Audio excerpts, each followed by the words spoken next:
The trip of ലഹോള Geet Maupassant എഴുതിയിട്ടുള്ള ഒരു short സ്റ്റോറിയാണ്, ചെറുകഥയാണ്. ഈ ഒരു ചാപ്റ്ററിൽ നമ്മൾ പഠിക്കുന്നത് ഒരു ചെറുകഥയാണ്, ഷോർട്ട് സ്റ്റോറിയാണ്.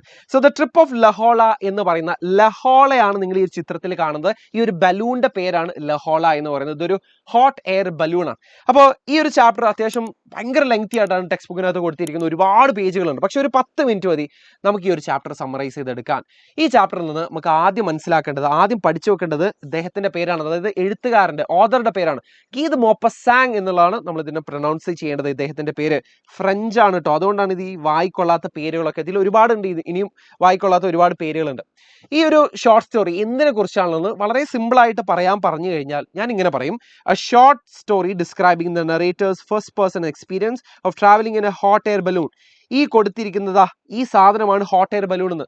ഈ ഹോട്ട് എയർ ബലൂണിന്റെ പേരാണ് ലഹോള എന്ന് പറയുന്നത്. ഇതും ഒരു വായിക്കൊള്ളാത്ത പേരാണ്. ലഹോള എന്ന് പറയുന്നത് ഈ ഹോട്ട് എയർ ബലൂണിന്റെ പേരാണ്. അപ്പൊ ഈ ഒരു ഹോട്ട് എയർ ബലൂണിലുള്ള ഒരു ട്രാവൽ എക്സ്പീരിയൻസ് നമ്മുടെ എഴുത്തുകാരനായിട്ടുള്ള ഗീത് മോപ്പസാങ് നമുക്ക് പറഞ്ഞു തരുന്നതാണ് ഈ ഒരു ഷോർട്ട് സ്റ്റോറി, ഈ ഒരു ചെറുകഥ എന്ന് പറയുന്നത്. ഓക്കെ, ഈ ഒരു ജേർണി നോക്കുകയാണെന്നെങ്കിൽ it is an overnight flight. അതായത് ഒരു രാത്രി ഉടനീളം നീണ്ടു നിന്ന ഒരു അഡ്വഞ്ചറസ് ആയിട്ടുള്ള ഒരു യാത്രയാണ്.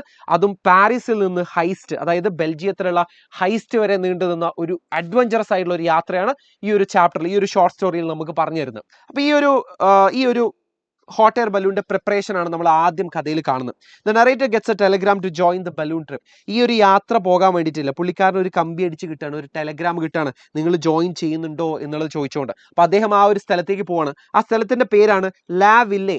ആ ലാ വില്ലയിലാണ് ഈ പറഞ്ഞ ബലൂണിലേക്ക് ഗ്യാസ് ഒക്കെ നടക്കുന്നത്. നിങ്ങൾക്ക് ചിത്രത്തിൽ കാണാം, ഗ്യാസ് ഫില്ല് ചെയ്തുകൊണ്ടിരിക്കുകയാണ്. He goes to the gas works and sees the balloon Lahola being filled from La Ville. La Ville എന്ന് പറയുന്ന സ്ഥലത്ത് ലഹോള എന്ന് പറയുന്ന നമ്മുടെ ബലൂണിലേക്ക് gas നിറച്ചുകൊണ്ടിരിക്കുകയാണ്. The passengers have dinner while the balloon gets ready. അവിടെ അപ്പുറത്ത് ബലൂൺ റെഡി ആയിക്കൊണ്ടിരിക്കുന്ന സമയത്ത് നമ്മുടെ പാസഞ്ചേഴ്സ് ഡിന്നർ കഴിക്കുകയാണ്. ആരൊക്കെയാണ് passengers?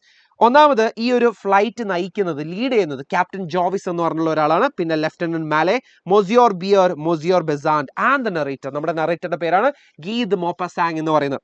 One passenger has to get out because the basket is too heavy for the long trip. ഇതൊരു വലിയ യാത്രയാണ്. ഇത് പാരീസിൽ നിന്ന് ഹൈസ്റ്റ് വരെ എത്തണം. അപ്പോൾ ഒരു പാസഞ്ചറിന് തൽക്കാലം വെയിറ്റ് കൂടുതലായത് കാരണം one passenger has to get out, പുറത്തേക്ക് ഇറങ്ങേണ്ടി വന്നു. ഇനി ആ യാത്ര എങ്ങനെ ഉണ്ടായിരുന്നു എന്നുള്ളതാണ് നമ്മൾ പിന്നീട് നോക്കുന്നത് കേട്ടോ. Captain Jovis cuts a rope and the balloon flies up. ഈ ചിത്രത്തിൽ നിങ്ങൾക്ക് കാണാം, ഇത് ഇങ്ങനെ അവിടെ ഒരു കെട്ടിയിട്ട് വെച്ചിരിക്കുകയാണ്. അപ്പൊ ഈ കെട്ടിയിട്ട് വെച്ചിരിക്കുന്നതിന്റെ റോപ്പുകൾ, കയറുകൾ മുറിച്ചുകൊണ്ടാണ് ക്യാപ്റ്റൻ ജോവിസ് ഈ ഒരു യാത്ര തുടങ്ങുന്നത്. And the balloon flies up, അത് മുകളിലേക്ക് പറന്നുകൊണ്ടിരിക്കുകയാണ്. Paris looks like a dark bluish patch or a map below them. അവർ പാരീസ് എന്ന് പറയുന്ന മഹാനഗരത്തിന് താഴേക്ക് നോക്കിയ സമയത്ത്, മുകളിൽ നിന്ന് താഴേക്ക് നോക്കിയ സമയത്ത് അവർക്ക് അതിൻ്റെ ഒരു ഡാർക്ക് ബ്ലൂയിഷ് പാച്ച് പോലെയാണ് തോന്നിയത്. അല്ലെങ്കിൽ ഒരു മാപ്പ് പോലെയാണ്, ഒരു മാപ്പ് കൊടുത്തിരിക്കുന്ന പോലെയാണ് അവർ മുകളിൽ നിന്ന് താഴേക്ക് പാരീസിനെ നോക്കിയ സമയത്ത് അവർക്ക് തോന്നിയിട്ടുണ്ടായിരുന്നത്. They can hear all sounds from the ground clearly, wheels, dogs and children. അവർക്ക് താഴെയുള്ള എല്ലാ ശബ്ദങ്ങളും ക്ലിയർ ആയിട്ട് കേൾക്കാൻ പറ്റും. നമ്മൾ മേ ബി ഒരു എയ്റോപ്ലെയിനിൽ പോകുകയാണെന്നുണ്ടെങ്കിൽ നമുക്ക് എല്ലാ സൗണ്ടുകളും ഒന്നും കേൾക്കാൻ പറ്റില്ല. Because it is an enclosed structure. അതിന്റെ 4 വശങ്ങളിലും എൻക്ലോസ് ചെയ്ത് സീൽ ചെയ്ത് വെച്ചിരിക്കുകയാണ്. പക്ഷെ ഒരു ഹോട്ട് എയർ ബലൂണിന്റെ 4 വശങ്ങളും തുറസായിട്ട് കിടക്കുകയാണ്. അതിൽ എല്ലാ ശബ്ദങ്ങളും കേൾക്കാൻ പറ്റും.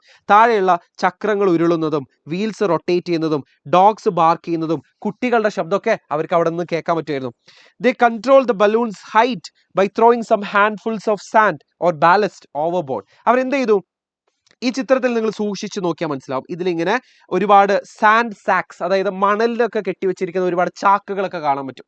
ഇങ്ങനെയാണ് അവർ വെയിറ്റും ഹൈറ്റും ഒക്കെ, ഈ ബലൂണിന്റെയും ബാസ്ക്കറ്റിന്റെയും ഒക്കെ വെയിറ്റും ഹൈറ്റും ഒക്കെ കൺട്രോൾ ചെയ്തിരുന്നത്. അപ്പൊ ഈ ഒരു ഹാൻഡ്ഫുൾസ് ഓഫ് സാൻഡ്സ് അവർ താഴേക്ക് ഇട്ടുകൊണ്ടാണ് ഈ ഒരു ഹോട്ട് എയർ ബലൂണിന്റെ ഹൈറ്റ് അവർ അഡ്ജസ്റ്റ് ചെയ്യുന്നത്. അങ്ങനെ അവർ മുകളിലേക്ക് പോയിക്കൊണ്ടിരിക്കുകയാണ്. As night falls they float peacefully smelling the odours of soil, hay and flowers. അതായത് അവർ മുകളിലേക്ക് ഇങ്ങനെ ഫ്ലോട്ട് ചെയ്ത് പോവുക. ഫ്ലോട്ട് ചെയ്യാന്ന് വെച്ചാൽ പൊങ്ങിക്കിടക്കുക എന്നുള്ളതാണ് അതിന്റെ അർത്ഥം. ഇപ്പൊ ഫ്ലോട്ട് ചെയ്യുന്ന സാധാരണ നമ്മൾ വെള്ളത്തിലാണെന്നുണ്ടെങ്കിലും അവരൊരു കടലിലൊക്കെ ഇങ്ങനെ ഒഴുകുന്ന ഒരു ഷിപ്പ് പോലെ ഇങ്ങനെ ഒഴുകി പീസ്ഫുൾ ആയിട്ട് ഇങ്ങനെ ഫ്ലോട്ട് ചെയ്ത് പോവുക. അവർക്ക് അതിന്റെ മുകളിൽ നിന്നുകൊണ്ടില്ലേ മണ്ണിന്റെ മണം കിട്ടുന്നുണ്ടതാ. ഈ ഓർഡർ എന്ന് വെച്ചാൽ എന്താണെന്ന് അറിയോ? സ്മെല്ലിനെ കേട്ടോ, മണം എന്നാണ് അതിന്റെ അർത്ഥം. അവർക്ക് എന്തിന്റെ മണം കിട്ടുന്നത്? ഹേ ആൻഡ് ഫ്ലവേഴ്സ്. അവർക്ക് പൂക്കളുടെയും വൈക്കോലിന്റെ ഒക്കെ മണം കിട്ടും. ഹേ എന്ന് വെച്ചാൽ വൈക്കോൽ എന്നാണ് അർത്ഥം. വൈക്കോലിന്റെ ഒക്കെ മണം കിട്ടുന്നുണ്ടായിരുന്നു. they rise very high over 2300 meters and float above the clouds. അവരിപ്പോ മേഘങ്ങളുടെ ഒക്കെ മുകളിലാണ്. അവരിപ്പോ ഫ്ലോട്ട് ചെയ്ത് പൊങ്ങിക്കടന്ന് പോകുന്നതില്ലേ, അവർ മേഘങ്ങളുടെ ഒക്കെ മുകളിലാണ്. ഏകദേശം 2300 മീറ്റർ മുകളിലാണ് അവരിപ്പോൾ ഉള്ളത്. The moon rises and the feel like they are alone in space. അവരിപ്പോ മൂൺ റൈസ് കണ്ടു അല്ലെ, അവർ സൺസെറ്റ് കഴിഞ്ഞതിന് ശേഷം, അതായത് ഈവനിങ് കഴിഞ്ഞതിന് ശേഷമാണ് അവരിങ്ങനെ മെല്ലെ മെല്ലെ ആകാശത്തേക്ക് പൊങ്ങിക്കൊണ്ടിരുന്നത്. അവരിപ്പോ മൂൺ റൈസ് കണ്ടു അല്ലെ, മൂൺ ഇങ്ങനെ ചന്ദ്രൻ ഇങ്ങനെ ഉദിച്ചുയരുന്നത് കണ്ടു. And they feel like they are alone in the space. അവർക്ക് ചുറ്റിലും ഒന്നുമില്ല. നമ്മൾ കടലിനകത്ത് ഒരു കുഞ്ഞു തോണിയിൽ ഒറ്റപ്പെട്ടാൽ എങ്ങനെ ഉണ്ടാവും, അതുപോലെയാണ് അവർ ആകാശത്ത് ആരും ഇല്ലാതെ അവർ ഒറ്റക്കാണ് ഈ ലോകത്ത് എന്നുള്ളൊരു തോന്നലുണ്ടാക്കി. വാണ്ടറിങ് ട്രാവലിംഗ് വേൾഡ് അല്ലെ, വാണ്ടറിംഗ് എന്ന് വെച്ചാൽ എന്താ, ഇങ്ങനെ അലഞ്ഞു തിരിഞ്ഞ് നടക്കുന്ന അതിൻ്റെതായ ഒരു ലോകമാണ് ആ ബാസ്ക്കറ്റ് എന്നുള്ളത് അവർക്ക് തോന്നിപ്പോവാണ്. ഇനി പെട്ടെന്നാണ് ഈ ഒരു ഹോട്ട് എയർ ബലൂൺ താഴേക്ക് വരുന്നത് കേട്ടോ. ഇത് ഇത്രയും നേരം മുകളിലേക്കാണ് പോയത്, അതുകൊണ്ടാണ് നമ്മൾ ഇതിന്റെ ഫ്ലൈറ്റ് എന്ന് വിളിച്ചത്. ഇതിന്റെ മൂന്നാമത്തെ ഭാഗം എന്ന് പറയുന്നത് ഇത് താഴേക്ക് വരുന്നതാണ്, ദ ഡിസെൻഡ് എന്നാണ് നമ്മൾ ഇതിനെ വിളിക്കുക. Suddenly the balloon starts to descending very rapidly. ഇതിങ്ങനെ താഴേക്ക് കൂപ്പ് കുത്തിക്കൊണ്ടിരിക്കുകയാണ്. റാപ്പിഡ്ലി എന്ന് വെച്ചാൽ എന്താ, വളരെ വേഗത്തിൽ ഇത് താഴേക്ക് വന്നുകൊണ്ടിരിക്കുക. They see the ground rushing past and their balloon's shadow racing of the fields. താഴെ അവർക്ക് ഒരുപാട് പാടങ്ങൾ, ഫീൽഡുകൾ കാണാൻ വേണ്ടി പറ്റും. ആ പാടങ്ങളിലൊക്കെ അല്ലേ അവരുടെ ഈ ഒരു വലിയ ഭീമാകാരനായുള്ള ജൈജാന്റിക് ഹോട്ട് എയർ ബലൂണിന്റെ നിഴലുകളും അവർക്ക് കാണാൻ വേണ്ടി പറ്റും എന്നാണ് പറയുന്നത്. And they see the ground rushing past. താഴെയുള്ള ഗ്രൗണ്ട് അവരിലേക്ക് ഇങ്ങനെ പാഞ്ഞെടുക്കുന്നതായിട്ട് അവർക്ക് തോന്നി. Or the hot air balloon താഴേക്ക് പതിച്ചുകൊണ്ടിരിക്കുകയാണ്. They realise they are moving very fast and are being chased by a storm. ഈ ചിത്രത്തിൽ നിങ്ങൾക്ക് കാണാൻ വേണ്ടി പറ്റും അവിടെ ഒരു സ്റ്റോം ഉള്ളതായിട്ട്, അവിടെ ഒരു കൊടുങ്കാറ്റ് അടിക്കുന്നുണ്ട്. ആ കൊടുങ്കാറ്റ് അവരെ ചേസ് ചെയ്യുന്നതുകൊണ്ടാണ് അവരിങ്ങനെ ഡിസെൻഡ് ചെയ്ത് താഴേക്ക് വരുന്നത് കേട്ടോ. അവരിങ്ങനെ താഴേക്ക് കൂപ്പി കൊത്തിക്കൊണ്ടിരിക്കുന്നത്. At dawn they see the sea. ആ ഡോൺ ആയ സമയത്ത്, ഡോൺ എന്ന് വെച്ചാൽ പുലർച്ച എന്നാണ് അർത്ഥം. പുലർച്ചെ സമയമായ സമയത്തില്ലേ അവർക്ക് കടലൊക്കെ കാണാൻ വേണ്ടി പറ്റിയിട്ടുണ്ടായിരുന്നു. They must land immediately. അവർ വളരെ പെട്ടെന്ന് തന്നെ ലാൻഡ് ചെയ്തില്ല എന്നുണ്ടെങ്കിൽ അവർ വലിയൊരു നാശനഷ്ടത്തിലേക്കായിരിക്കും പോകുന്നത്. So captain Jovis orders monsieur Mallet to pull the escape valve rope. ഈ ഒരു സ്ട്രക്ചറിൽ നിങ്ങൾ ഈ ചിത്രത്തിൽ തെറ്റായിട്ടാണ് കൊടുത്തിരിക്കുന്നത്, പക്ഷേ ഇവിടെ ഒരു എസ്കേപ്പ് വാൾവ് റോപ്പ് ഉണ്ട്. അതൊരു കയറാണ്. ആ കയർ പിടിച്ച് വലിച്ചാൽ അവർക്ക് താഴേക്ക് പ്രോപ്പറായിട്ട് ലാൻഡിങ് ചെയ്യാൻ വേണ്ടി പറ്റുള്ളൂ. അപ്പോൾ മൊസിയോർ മാലറ്റിനോട് ഈ ഒരു എസ്കേപ്പ് വാൾവ് റോപ്പ്, ആ ഒരു കയർ പിടിച്ച് വലിക്കാൻ ആര് ഓർഡർ കൊടുക്കുകയാണ്? നമ്മുടെ ക്യാപ്റ്റൻ ജോവിസ് ഓർഡർ കൊടുക്കുകയാണ്. The balloon drops like an arrow. ഒരു അമ്പ് താഴേക്ക് വിട്ട പോലെയാണ്, ഒരു അമ്പ് ചെയ്ത പോലെയാണ് ഇത് താഴേക്ക് വരുന്നത് കേട്ടോ. ദേ കട്ട് ദ ആങ്കർ. ആങ്കർ എന്ന് വെച്ചാൽ എന്താണെന്ന് അറിയോ? നമ്മൾ നങ്കൂരം എന്ന് നമ്മൾ മലയാളത്തിൽ പറയും. കപ്പലിലൊക്കെയാണ് സാധാരണ നങ്കൂരം ഉള്ളത്. അതായത് നമ്മളിത് കരക്കടുപ്പിക്കാൻ വേണ്ടിയിട്ടാണ് നങ്കൂരം ഇടുന്നത്. അതുപോലെ തന്നെ ഈ ഒരു ഹോട്ട് എയർ ബലൂണും നങ്കൂരം ഇട്ടുകൊണ്ടാണ് താഴെ ലാൻഡിങ് ചെയ്യിപ്പിക്കാൻ നോക്കുന്നത്. Which drags and catches in A field. അതായത് ഈ പാടത്തൂടെ അതിങ്ങനെ ഡ്രാഗ് ചെയ്ത് പോകുന്നുണ്ട്. ഡ്രാഗ് ചെയ്തെന്ന് വെച്ചാൽ എന്താ, ഇങ്ങനെ വലിച്ചിഴക്കുന്നതിനാണ്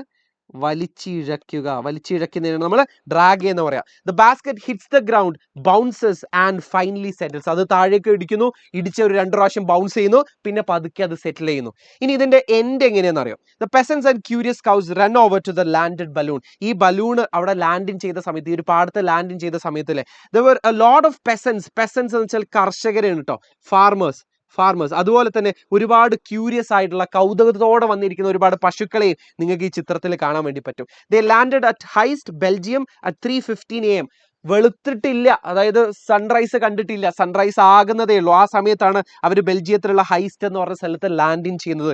ദേ travel from Paris to Belgium in 1 night. ഒരു രാത്രി കൊണ്ടാണ് ഒരു രാജ്യത്ത് നിന്ന് മറ്റൊരു രാജ്യത്തിലേക്ക് അവരിങ്ങനെ പറന്നെടുത്ത് കേട്ടോ. And back to Paris by train. അവർ തിരിച്ചു പോകുന്നത്, ഇനിയിപ്പോൾ ഈ ഒരു ഹോട്ട് എയർ ബലൂണിലേക്ക് തിരിച്ച് പാരീസിലേക്ക് പോകാൻ പറ്റില്ല. അപ്പോൾ തിരിച്ച് പാരീസിലേക്ക് പോകുന്നത് അവർ ഒരു ട്രെയിനിലാണ്.